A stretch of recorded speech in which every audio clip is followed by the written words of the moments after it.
I'm super embarrassed right now, and a little bit scared. Basically, was using a vibrator, without a flared base SMH, and it went entirely into my ass. I can barely feel it when my fingers are all the way in, and I can't feel it through my vagina. I try to push it out that way. I'm terrified of going to the hospital for this. Is there anything I can do? I can't afford that bill. It's really deep and I can't grab it at all. I'm sitting on the toilet hoping my body pushes it out naturally. Edit, I have actually never been to the ER, and have only been in a hospital a few times and not in several years. I feel ridiculous as a grown woman asking this, but what do I do when I go to the hospital? I know park and go in but? I'm kind of confused on where do I go. A, main entrance, or do I go straight to the ER if they have their own? Do I go to a receptionist desk area, or is there another thing I should be doing before that? Should I be concerned that I have to announce to the room basically what I did, or is it more private? Sorry that this is worded poorly and am asking about basic life skills. I have autism and am freaking the fuck out. Edit 2. I am in the ER waiting room, already got the hospital bracelet and everything. I will update again, of course. I appreciate the concern everyone has given me. Edit 3. There will be a longer post breaking everything down properly, but here's what happened. I arrived and it was a bit confusing, but I asked the first person I saw for help. They got me to the ER and I was quickly checked in. In total, I was there for about 12 hours but never felt like I was waiting too particularly long at any point between having blood drawn, general vital stats a few times, registration, X-rays, and seeing multiple doctors and eventually the surgical team. Initially, the vibrator was deep enough that I could graze it with my fingertips. I was able to lightly grab/pinch it, but there was suction holding it there, which is why I couldn't get it out.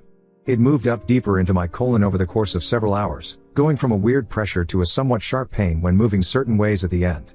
Given its depth, they couldn't use tools to remove it in the ER. I was admitted to the hospital at that point, and waited briefly for an operating room. The surgical team explained what they would be doing, putting me under and attempting to manually remove it with forceps, fingers, and massaging my stomach to encourage it to move down. If that didn't work, they planned to put me under deeper anesthesia and go a more surgical route, laparoscopic, through my stomach, to either push it down through my colon manually or remove it straight via the stomach. They let me know that if there was damage, they may need to resect my colon/intestines and I could have a colostomy. They put me under light anesthesia, which relaxed my body enough to shift it down into my sigmoid, from which they removed it manually. No need to cut me. I woke up in the recovery room and was discharged when I was able to pee. All the staff were lovely and very sweet and reassuring, but also very professional. During registration, they went ahead and just applied for the funding/insurance, which will cover me for a year if anything else happens, and my bill, as far as I'm aware, has been taken care of entirely through that. They didn't even need proof of income, which was so nice. Update 1. I will detail everything as clearly as I can for those in this situation in the future. I did a small update on the first post. The background: I have no shame or embarrassment as to how the situation happened. It was a body-safe vibrator about 7 inches long. I have learned the extreme importance of flared bases, as the muscles in your ass are apparently some of the strongest, and an orgasm can cause things to be sucked deeper inside than you would imagine. That being said, upon realizing that the vibrator was inside, I didn't panic ASAP. I've had it happen mildly once before, with a different toy, haha, and I got it out with ease. This time I could insert my entire middle finger to the palm and was barely able to touch it. I started panicking then. I could get the slightest grip, but the curve around the sigmoid, the grip of my organs, and the non-flexible nature of the toy caused it to suction in place, more or less, and become actually stuck. Because it was so deep, trying to move it vaginally didn't work either. I tried many positions, angles, and so on before retreating to the toilet and hoping my body did its thing. After about an hour with it inside of me, I got dressed to head to the emergency room. Emergency room experience: as explained before, I'd never been to a hospital or ER before for treatment, and have rarely seen doctors at all, which made me more anxious. I was also incredibly worried about the bill. With some kind explanation from Redditors before I left, I was mostly able to navigate myself decently, though the entrance to the emergency had been blocked off. I went into the main entrance and went through security, and then immediately asked the first staff I saw for some help. I explained I'd never been there before and didn't know where to go but needed to be seen, and was walked by a nice lady to a shuttle pickup spot to take me to the ER across the campus. They came very quickly and drove me there. It was a little funny to talk about the beauty of the view around the hospital with the sweet old lady driving while I was in this situation. The worst part was reception.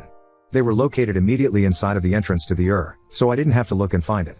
I waited in line, and when it was my turn to tell them what I needed to be seen for, I briefly described my problem as having something stuck in my butt. It was only bad because it was very out in the open, though I don't think any around cared about what I was saying.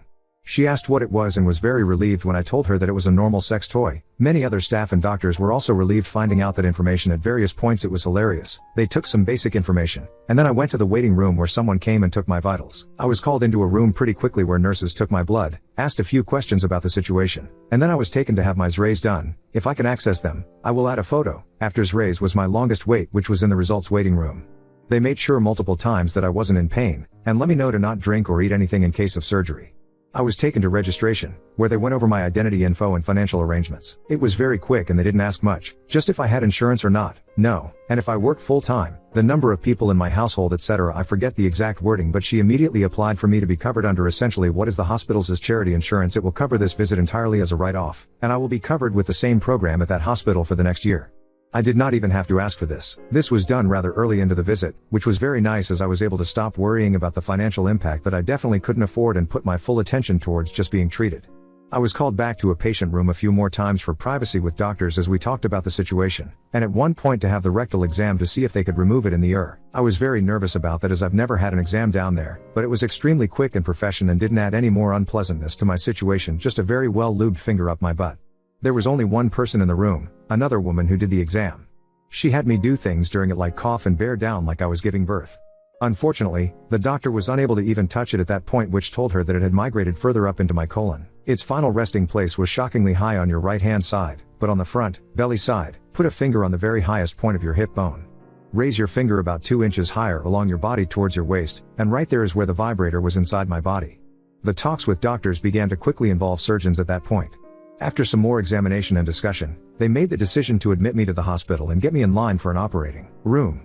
I waited a short time for a bed, and was changed into a gown and given plenty of warm blankets when I was transferred. The bed was actually quite comfy. Total time was about 8 hours at this point. The hospital and operation room, there isn't an entire ton about this part, honestly. I waited less than half an hour before they took me to pre-op and explained everything that would be happening once again. They made sure I signed consent forms, etc. The staff at this point were actually hilarious and told me stories about others in my situation. They said it was so common that there were 2 others this week before me, and told stories about light bulbs, glass cups, and so on. The plan for the procedure was to put me under light anesthesia, versed in something else, and to hope my body relaxed enough that they could use stomach massage and manual removal using tools and fingers. If this was impossible, then I would be put under full anesthesia for a laparotomy, small incision on the stomach, to manually move it into the rectum and take it out anally, or at worst they'd have to remove it through the incision. They let me know that while they didn't think there was any based on my symptoms, that this could end in having a bowel resection and colostomy bag as a result of damage to the tissues in my body. Luckily, I did use something body safe and made for sex which helped me to not be injured internally.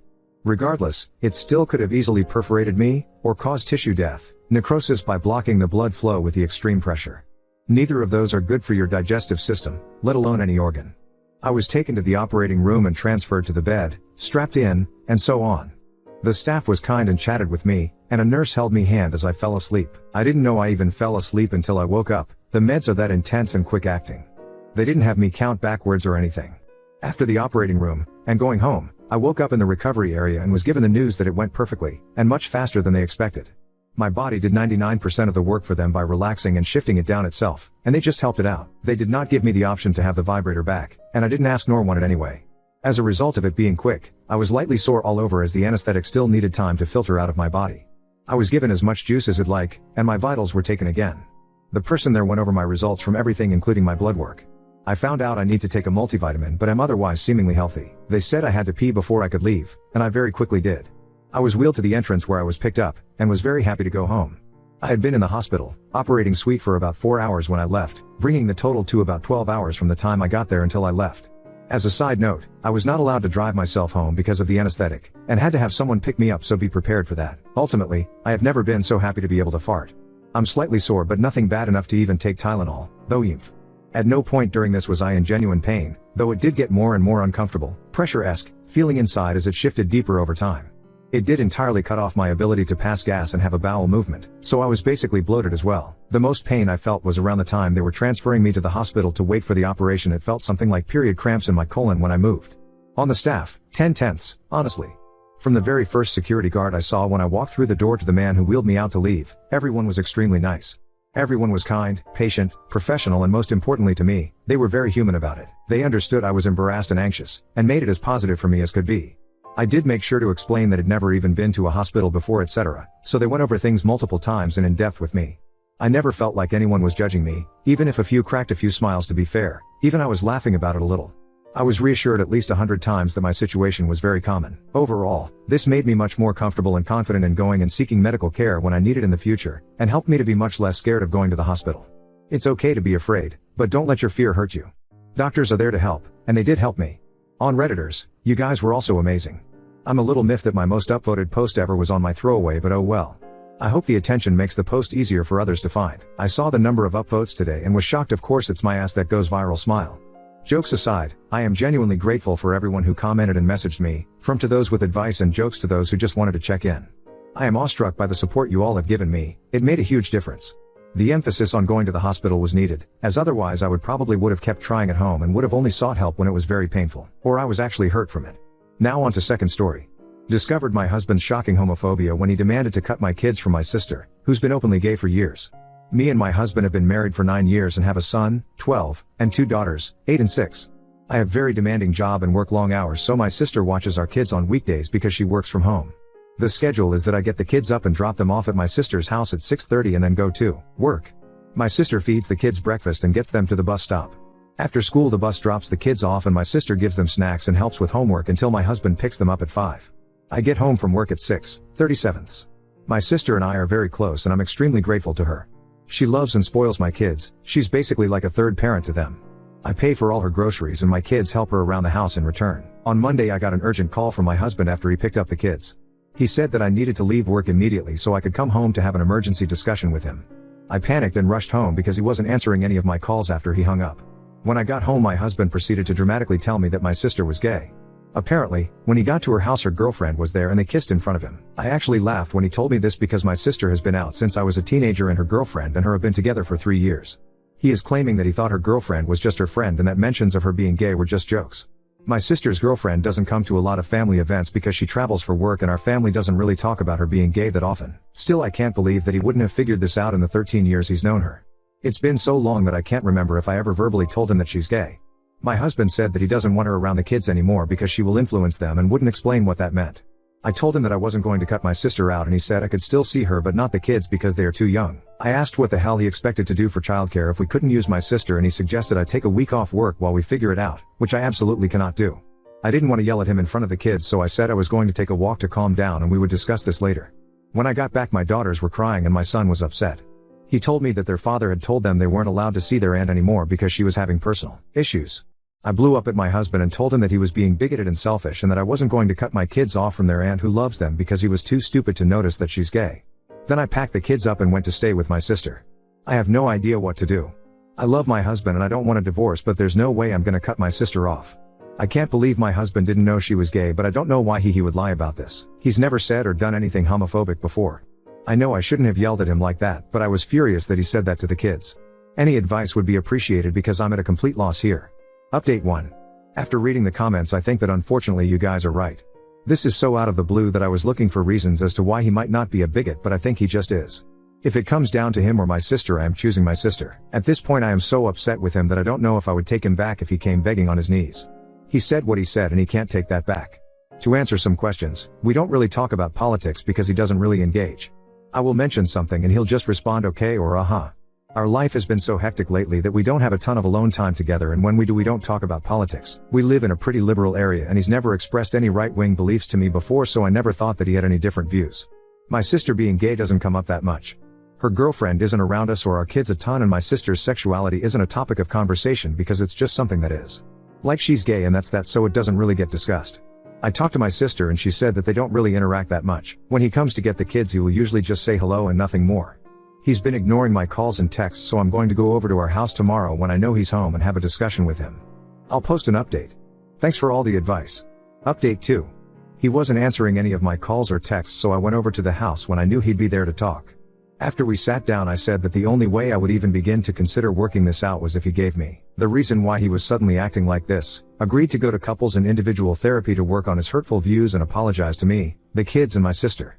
He started saying all the same stuff about my sister being a bad influence on the kids and not being in line with his moral compass. I got fed up and told him to cut the bullshit right now and tell me what was really going on, or I was gonna walk out and he would never see me or his children again. I've never spoken to him like that before, and I think it rattled him because he spilled the whole story. Long story short, he's been having an affair for the past year. Now that I think about it, makes sense. I thought that maybe he was pulling away from me, but I figured it was just stress from work and kids. He admitted that when he had to go into the office on weekends, it was just an excuse to see her. Sometimes he would take a half day at work to go and be with her until it's time for him to pick up the kids. In his words, he was neutral about my sister being gay until his girlfriend opened his eyes. Apparently when he mentioned my sister to her, she was shocked and started sending him lots of podcasts and YouTube videos on the subject. So for the past year he's been falling down a right-wing rabbit hole, and I had no idea. He said that he knew I wouldn't accept his new beliefs, so he was forced to hide it from me. He also admitted that he's been wanting a divorce for a while, and not just because of the affair. After watching the videos and podcasts, he started to resent me because I'm not a traditional wife who stays at home to cook, clean and take care of the kids so that he can relax after work. He said that seeing my sister kiss her girlfriend was the final straw because he realized the extent what his children were being exposed to. So he pretended to not know about it and made it this giant issue. In his mind, this was the perfect solution because he could finally make me see things his way and become a stay-at-home mom, or I would divorce him and he could come away looking like the good guy. Then he said he's going for full custody to protect his kids. I'm not super proud of it, but I flipped out at him. I called him a lot of names and told him that it'd be a cold day in hell before he even got 50-50 custody. I said if he wants to talk to me again, he'll have to contact my lawyer. Then I stormed out before I could smack him or something. In all honesty, this is a total nightmare and I feel like I'm partially to blame. 13 years together and I didn't notice he was changing overnight. I didn't think he was the type get sucked into this sort of thing, but I guess he's stupider than I thought. I also never expected him to be a cheater either, so maybe I didn't know him as well as I thought I did. On the other hand, the comments on my last post have made me do some thinking, and I realized I was not very happy in our marriage. A lot of people were asking what we even talk about, and the honest answer is we don't. We started dating when I was 19 and he was my second ever boyfriend. About a year, and I remember I was feeling unsure about our relationship, and then bam, I got pregnant with our son. It all happened so fast too. He proposed to me and I said yes. We had never discussed marriage before, and looking back, I'm pretty sure I would have said no if I wasn't pregnant. We had a long engagement, but we were basically married right after because I moved in with him immediately to raise our son. God, I feel so stupid. I think I was pretty naive at the start of our relationship. I never thought to have any in-depth conversations about politics, family and religion. I'm realizing now that I was mostly staying in the marriage because it felt easier than the alternative and better for my kids. I genuinely thought he was a good man and father. Now I'm remembering tons of different moments in our relationship that I brushed off and fights we had that all add up to a bigger picture. I think part of why I've been so frazzled and exhausted lately is because he was literally doing the bare minimum and leaving me and my sister to pick up the slack. I don't regret the marriage because it led to my kids, but I regret not seeing everything sooner and getting out. Right now my kids are my number one priority. When I got back, I sat them down and we had a long conversation about their father, his views and LGBT rights in general. I made it very clear that I would support them no matter what. I am also looking at getting all three of them in counseling to help them deal with this. We are temporarily staying with my sister while I sort out the divorce. We have separate bank accounts, but I need to figure out how to sell the house because I don't think I can afford it alone, and he definitely can't. There are some townhomes opening up in my sister's neighborhood that I'm gonna try for so my kids can walk to her house. My sister has been so supportive during this entire ordeal.